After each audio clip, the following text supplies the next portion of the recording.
കോട്ടയം ചിങ്ങവനത്ത് കാറും ലോറിയും തമ്മിൽ കൂട്ടിയിടിച്ച് 3 പേർക്ക് പരിക്കേറ്റു. ഇന്ന് രാവിലെ 7:30 ചിങ്ങവനം ജംഗ്ഷനിൽ ഈ അപകടം നടന്നത്. കോട്ടയത്തു നിന്ന് ചങ്ങനാശ്ശേരി ഭാഗത്തേക്ക് വാഴക്കുലയുമായി പോയ ലോറിയും ചങ്ങനാശ്ശേരി ഭാഗത്തു നിന്ന് കോട്ടയം മെഡിക്കൽ കോളേജിലേക്ക് രോഗിയെ സന്ദർശിക്കാൻ പോയ കാറും തമ്മിലാണ് കൂട്ടിയിടിച്ചത്.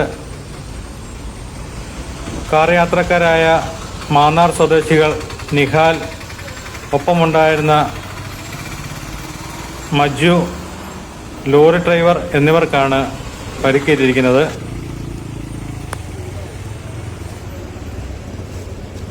ആരുടെയും പരിക്ക് ഗുരുതരമല്ല എന്നാണ് അറിയുന്നത്. അപകടത്തെ തുടർന്ന് MC റോഡിൽ വളരെയധികം നേരം ഗതാഗതക്കുരുക്ക് രൂപപ്പെട്ടു.